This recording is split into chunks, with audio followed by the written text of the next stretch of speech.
네, 여러분 안녕하세요. 반갑습니다. 예비 승무원들의 멘토 테디쌤입니다. 네, 오늘은 또 한 번 합격자 인터뷰 선배님을 모셨는데 아무래도 또 여러분들이 4년제 학교에 관심이 많잖아요. 4년제 항공서비스학과가 좀 꽤 좋은 학교들이 좀 여러분들 잘 모르는 경우가 많은데 그 중에서 이제 한서대 다음으로 많이 선호하는 학교 중 하나가 교통대학교거든요. 그래서 이번에는 교통대학교에 합격한 우리 예비 선배님을 모시고 간략하게 합격자 인터뷰를 진행해 보려고 합니다. 네, 간단한 자기소개 한번 부탁드리겠습니다. 안녕하세요. 저는 테디쌤과 함께 스파르타 수업을 듣고 이번에 교통대학교에 입학할 예정인 학생입니다. 반갑습니다. 일단은 제일 궁금할 수 있는 부분이 교통대학교 같은 경우에는 이제 면접을 보러 가기도 쉽지가 않아요. 그렇죠? 그래서 본인은 어떤 전형으로 지원을 했고 그리고 내신 성적이 어땠는지 좀 이 부분 말씀 부탁드리겠습니다. 저는 교통대학교에 학생부 종합전형인 나비인재로 지원을 했습니다. 그리고 저희 내신 등급은 4등급대였습니다. 4등급이면은 그래도 막 엄청 높은 등급까지는 아닌데 그래도 이렇게 좀 서류도 합격하고 합격한 걸 토대로 이제 최종까지 합격을 했기 때문에 면접까지 잘 받지 않았을까 싶은데 그러면 제가 궁금한 건 이제 학생부 종합 전형이기 때문에 그 안에 내용들이 중요했을 것 같은데 우리 이제 선배님은 학교 다닐 때 뭐 특별한 활동했던 이력이 있을까요? 저는 고등학교를 진학한 후부터 3년 동안 승무원 관련 내용으로 생기부를 가득 채웠던 것 같습니다. 그럼 뭐 학급 반장, 뭐 정교회장, 부회장, 동아리 부장 이런 것 중에서 했던 건 있을까요? 그런 거는 딱히 하지 않았고 그냥 수업 시간마다 모든 평가나 또 제가 해야 될 발표에 정말 성실하게 임했던 것 같습니다. 그러면 여기에서는 이제 아무래도 학생부 종합 전형에는 실제로 이제 학생부를 보았을 때 이 친구가 승무원이 되기 위해서 얼마나 노력해왔는지를 보기 때문에 특별한 뭐 반장, 부반장, 회장 뭐 이런 특출난 어떤 역할을 했다기보다는 진로 탐구 활동, 발표 활동 이런 부분들이 있어서 승무원과 관련된 활동들을 좀 많이 하고 기록한 친구들이 또 학생부 종합 전형에서는 내신이 조금 3.5등급, 3.2등급이 있지만 승무원 관련된 경력이 없다면 오히려 4등급 하는 친구들이 서류 합격할 확률이 있다라는 것을 한번 유추해 볼 수 있겠네요. 자, 그러면 우리 선배님은 과거에는 어떻게 이 항공과 입시 준비를 했고 그리고 어떠한 이유로 테디쌤의 수업을 신청하게 되었는지 간단하게 한번 말씀 부탁드리겠습니다. 저는 처음 그냥 대형 학원을 다녔었는데요. 대형 학원에서는 답변 작성과 그리고 모의 면접 위주로 수업을 들었던 것 같습니다. 근데 선생님이 여러분이시다 보니까 너무 저에게 오는 피드백들이 너무 달랐고 그러다 보니 제가 그 피드백들이 와닿지 않았고 그걸 다시 적용하지 못해서 정말 혼란이 많이 왔었던 것 같습니다. 그리고 1차 면접이 끝난 후도 제가 어떤 부분을 더 개선해야 될지 또 제가 어떤 부분이 부족해서 떨어졌을지 정말 모르겠어서 고민을 많이 했었는데 테디쌤께서는 이 답을 알고 계실 것 같아서 제가 이 스파르타에 신청을 했던 것 같습니다. 일단은 사실 학원 선생님들은 뭐 나쁜 분들은 절대 없을 겁니다. 근데 시스템 체계가 굉장히 좀 중요한 게 뭐냐면 선생님들마다 어떻게 보면 고용이 된 분들이잖아요, 대부분. 그러다 보니까 이 서로의 어떤 생각, 어떤 추구하는 어떤 면접에서의 포인트들이 다 다른 경우가 많아요. 어제 어떤 선생님은 나의 이 점을 굉장히 칭찬해 주셨는데 다음 날에는 완벽하게 반대되는 피드백을 받을 때는 혼란이 가중될 수밖에 없죠. 그래서 사실상 선생님들이 어떤 분들이 좋냐면 두 분의 혹은 세 분의 생각이 모두 동일하고 하나의 추구하는 가치 철학이 있는 게 굉장히 중요하다고 생각을 하거든요. 다행히 뭐 저희 스튜디오 테디 같은 경우에는 저와 이든쌤 두 명이서 이제 피드백을 주로 주게 되는데 거의 피드백 주는 게 거의 비슷해요. 생각하는 것도 거의 비슷하고 말하는 것도 그리고 저희가 또 굉장히 오랜 시간 계속해서 강의를 같이 하다 보니까 보는 눈이 거의 똑같거든요. 그래서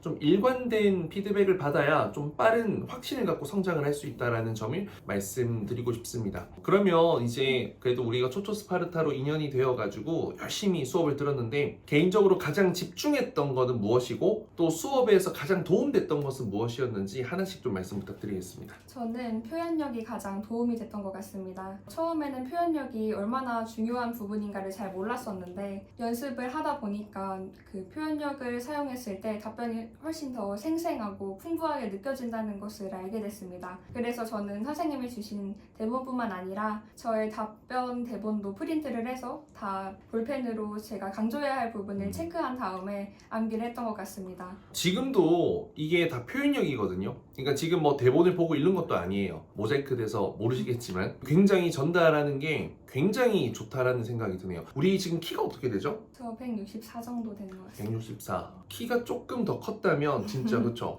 휩쓸었을 것 같은 그 목소리, 이미지도 되게 참하고 엄청 모범적인 느낌이거든요. 그래서 아무래도 4년제에서도 굉장히 좀 좋아할 것 같은 그런 순둥순둥 열심히 할 것 같은 그 이미지와 목소리는 신뢰감이 가기 때문에 교통대학교에 그래도 좀 교수님들이 믿고 합격시켜 주지 않으셨을까라는 생각이 듭니다. 그러면 본인이 이제 실력 향상을 위해서 굉장히 집중했던 거, 본인만의 노하우 있다면 뭐 표현력이든 미소든 답변 작성법이든 뭐 한 가지 공유해 주실 수 있을까요? 저는 일단 답변도 원래는 전 학원 같은 경우에는 되게 좀 길이가 잘 짧아야 된다 이런 그쵸. 말을 많이 하셔가지고 되게 막 한 줄, 두 줄 막 이렇게 만들었었는데 테디쌤과 함께 수업을 하고 나서는 길이가 중요한 것이 아니라 그 안에 담긴 저만의 차별화된 내용이 중요하다는 것을 느끼게 돼서 최대한 많은 답변을 저만의 내용을 담아서 좀 지루하지 않고 생생하게 들릴 수 있도록 만들었던 것 같습니다. 그럼 답변 길이를 보통 어느 정도로 좀 준비를 했었어요? 전 학원에서는 선생님들이 너무 길면 지루해 하신다라는 말이 많이 하셔서 최대한 줄여가지고 막 두세 줄, 한 줄, 한 문장, 두 문장 막 이렇게 만들었던 것 같습니다. 실제로 이번에 면접 갔을 때는 그러면 어느 정도 길이로 답변했어요? 저는 이번에 면접 갔을 때는 그렇게 짧게 하지 않고 태지쌤이 말하신 대로 저만의 내용을 넣어서 그냥 제가 할 수 있는 말을 다 한 것 같습니다. 그리고 너무 길게 하면 좀 지루하실 맞아. 수 있으니까 적당한 길이로 저만의 내용을 담은 것 같습니다. 제가 생각했을 때 가장 적당한 길이는 4문장에서 5문장인데 5문장이라면 그 문장 하나하나가 너무 길지 않아야 되고 루즈하지 않아야 되고 4문장이라면 한두 문장 정도는 좀 길게 갈 수 있을 거예요. 그러니까 사실상 보면 본인은 예를 들어서 승무원 준비하면서 뭐에 가장 집중했어요? 라는 질문을 받았는데 저는 면접 답변 작성에 최선을 다했습니다. 이게 만약에 면접 답변 끝이라 생각해보세요. 느낌이 없잖아요. 근데 방금 이 선배님이 한 40초, 50초 막 이야기했잖아요. 자기 생각을. 그거 들을 때 아 지루해, 그만해 라는 느낌이 들지 않았다면 표현력이 들어가는 거거든요. 기본적으로 전달력, 표현력은요, 잘 들리게, 잘 이해되게끔, 잘 와닿게, 설득력 있게끔, 이게 굉장히 중요한 부분입니다. 그래서 여러분들도 사실 이제 답변을 무조건 짧게 라는 건 절대 그 선생님들 뭐라 하는 건 아니고요. 아무래도 길다라는 게 기준이 다 다르겠지만 3문장, 4문장, 5문장 넘어가면 그 답변이 허접할 확률이 큰데 학생들의 경우 그걸 만들어줘야 되잖아요. 그게 굉장히 좀 번거로운 작업이기 때문에 좀 지양하실 수도 있고, 두 번째는 표현력에 대한 사실 어떤 개념은 없으실 수도 있어요. 그게 없다면 사실 아무리 좋은 답변 만들어도 3문장, 4문장 지루할 수밖에 없거든요. 네, 저는 객실 승무원으로서 글로벌 역량을 최선을 다해서 쌓았습니다. 이러면 첫 문장 들어서도 지루하기 때문에 사실 표현력은 정말 중요하다. 몇 년 동안 계속 지속해오는 강조 포인트입니다. 자, 그럼 면접 당시에는 어떤 질문을 받으셨고 좀 답변 방향성은 어땠는지 간단하게 말씀 부탁드리겠습니다. 저는 학교 활동 중 가장 기억에 남았던 것과 면접 준비를 하면서 가장 열심히 했던 것, 그리고 입학 후 포부를 받았던 것 같습니다. 포부는 뭐 우리가 그럼 좀 방향성을 좀 어떻게 했고, 그리고 합격 시그널을 좀 받은 것 같은지 부탁드리겠습니다. 저는 일단 가장 기억에 남는 활동은 제가 3년 동안 정말 열심히 생기부를 채워왔기 때문에 그중 가장 집중하시고 좋아할 만한 주제를 골라서 발표를 했던 것 같습니다. 그리고 면접 준비를 하면서 가장 열심히 했던 것은 혜지쌤께서 과제로 내주셨던 카페나 이런 공공장소 맞아. 공공장소에서 답변 연습하기 이거를 말했는데 되게 어디서도 볼 수 없었던 차별화된 연습법 같고, 그리고 이런 연습을 하면서 또 자신감 있게 교수님들 앞에서 대답을 할 수 있었던 것 같기 때문에 이거를 대답했던 것 같습니다. 그러니까 4년제니까 열심히 할 것 같은 열정 있는 친구들을 좋아하는데 사람들이 많은 곳에서 떨림을 극복하기 위해서 삼각대 세워놓고 영상 촬영 답변 연습했다라고 하면 사실 교수님들은 충격적일 수밖에 없죠. 이 친구 뭐가 돼도 되겠다라는 거지. 근데 사실 저희 데일리 과제입니다.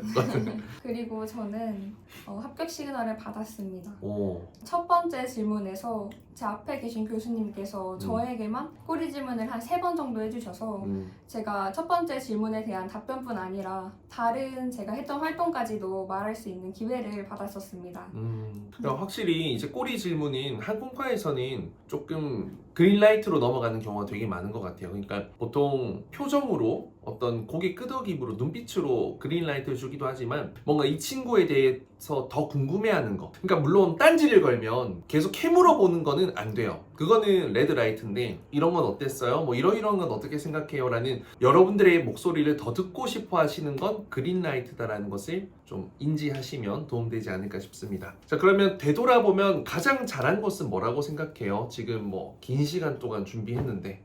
저는 생기부를 열심히 채운 것이 되게 중요하다고 생각합니다. 생기부하고 성적 관리하는 거. 꼭 4년제를 희망하지 않더라도 생기부를 열심히 채운다면 답변 쓸 내용이 정말 많아지고 또 어필할 내용도 많아지기 때문에 저는 꼭 생기부를 열심히 채우셨으면 좋겠습니다. 그럼 생기부를 채울 때 좀 꿀팁 같은 거 좀 있어요? 본인 생각했을 때? 저는 지금 돌아보면 조금 저것도 할 걸 후회되는 것들이 있지만 그래도 최대한 모든 과목에서 연결할 수 있는 거리를 다 찾아서 연결하면서 승무원이라는 직업과 연결해서 썼던 것 같습니다. 맞아. 사실 되게 중요한 포인트예요. 그러니까 과학 과목이든 세계지리든 뭐 등등등 사회문화 뭐 이런 것들 모든 과목들이 사실상 승무원이랑 연결하려면 다 연결이 되거든요, 사실. 이런 부분들은 좀 여러분들도 좀 담임 선생님 혹은 뭐 부모님 혹은 담당하는 멘토쌤이 있다면 좀 고민해서 생기부에 정말 승무원이 되고 싶은 그 마음이 행동으로 증명되어 있는 그런 여러분들이 된다면 합격하는 데 많은 도움이 되지 않을까 싶습니다. 좀 이제 하루라도 빨리 집중하면 좋은 게 있다면 어떤 게 있는지 한번 말씀 부탁드리겠습니다. 저는 미소 연습도 되게 중요하다고 생각합니다. 항공과 입시를 준비하다 보니까 미소가 진짜 하루아침에 만들어지는 것이 아니라 정말 여러 번 오랫동안 연습해야지 자연스럽게 나온다는 것을 느꼈습니다. 그래서 저는 태지쌤의 숙제 중 미소 연습을 할 때도 제 대본을 읽으면서 포인트 미소해야 할 부분도 체크를 하고 이러면서 정말 열심히 연습을 했던 것 같습니다. 떨리는 면접 상황 속에서도 자연스러운 미소를 만들려면 정말 오랫동안 연습을 해야 되기 때문에 빨리 시작하셨으면 좋겠습니다. 그래요. 진짜 미소는 정말 하루 왼종일 연습을 해도 모자라고 엄청나게 많은 도움이 되는 부분입니다. 그래서 여러분이 학교 생활하면서 누군가 사람과 대면할 때 계속 미소를 계속 신경 쓰면 인상도 좋아지고 친구 관계도 좋아지고 칭찬도 많이 받게 될 거니까 미소 연습을 좀 많이 해보시길 바라겠습니다. 그리고 뭐 개인적으로 테디쌤 수업할 때 막 숙제가 많고 힘들다고 하잖아요. 뭐 많이 힘들었어요? 숙제가 많긴 했습니다. 쌤이 좀 무섭게 했던 적이 몇 번 있나요? 선생님이 무섭진 않으신데 그냥 포스가 버스요? 있으셔서 그냥 면접 볼 때 좀 긴장이 많이 됐던 것 아니 같아요. 좀 이렇게 착해 보이는데 왜? 그래요. 왜냐면 그 포스가 뭐냐면 제가 막 인상 쓰고 있어서 그러기보다는 얘들의 답변을 제가 다 만들어줬고 가이던스도 제가 다 줬기 때문에 우리 학생들에 대해서 다 알잖아요. 그러다 보니까 교수님이야 모르잖아. 근데 나는 다 아니까 약간 그런 부분에서 좀 압박감을 느끼는 게 언니 오빠들도 그 말을 많이 하더라고요. 마지막으로 우리 입시를 준비하는 친구들에게 좀 전하고 싶은 메시지, 조언이 있다면 어떤 게 있는지 말씀 부탁드릴게요. 저는 일단 아까도 계속 말씀드렸다시피 4년제를 꼭 희망하지 않아도 성적 관리와 생기부를 열심히 채우셨으면 좋겠습니다. 그리고 또 빨리 테디쌤께 와가지고 자신에게 맞는 답변과 표현법 이런 거를 하루라도 빨리 아셨으면 좋겠습니다. 저도 너무 대형 학원에서 시간을 낭비하지 않았나 싶어서 다시 할 수 있다면 바로 왔을 것 같습니다. 그러니까 좀 오래 다녔다 했죠? 네네, 오래 다녔어요. 가고 싶은 항공사는 어디예요? 저는 대한항공이나 아시아나를 가고 싶습니다. 사실 이제 교통대학교는 쌤이랑 또 인연이 좀 있는 학교긴 해요. 제가 특강을 갔던 학교기도 하고 거기에 교수님들도 이제 저희 선배님으로서 다 인사도 하고 다 알고 계신 분들이고 또 그 교통대학교 출신 애들이 좀 열심히 공부를 하는 친구들이 많거든요. 그래서 스튜디오 테디 이제 성인 수업 18기 친구 이제 교통대 출신 선배님이 대한항공에 입사를 했고 또 그 다음으로 이 학생이 합격하면서 추천으로 왔던 19기 학생이 또 티웨이 항공에 갔고 또 요 추천으로 왔던 교통대 출신의 20기 학생이 또 진에어도 가고 사실 교통대 친구들은 제가 가르쳤을 때 지도했을 때 거의 대부분 항공사를 다 보냈습니다. 그리고 이 학교에서 또 가장 좋은 점 하나가 공공기관 이쪽으로 인턴 나가는 프로그램이 있거든요. 그래서 저희 학생들도 다 그 관련된 거 사실 서비스와 전혀 관련 없는 일인데 그걸 다 내가 승무원으로 다 연결해줬어. 그러니까 면접관들은 처음인 거지. 철도 뭐와 관련된 곳에서 근무했네? 되게 신기한데 이걸 서비스, 객실 승무원, 안전이랑 연결하니까 합격하더라고요. 그래서 교통대 커리큘럼 나쁘지 않아요. 다만 좀 외진 곳에 있다라는 게 게 좀 아쉽긴 하지만 뭐 사실 항공과 대부분 4년제가 다 그렇지 않겠습니까? 어쨌든 대한항공 합격 쌤이 꼭 도와줄 테니까 그동안 열심히 해주시고 저희 교통대 동기 3명이나 가거든요. 이 다음 편 영상에서는 또 다른 교통대 가는 2명 같이 영상 찍을 건데 모쪼록 여러분들에게 도움이 되었으면 좋겠습니다. 자, 그러면 26학년도 항공과 입시에서 여러분들 좋은 결과 내길 바라고요. 우리 선배님도 대한항공 승무원으로 빨리 합격하길 바라면서 영상 마치겠습니다. 자, 감사합니다.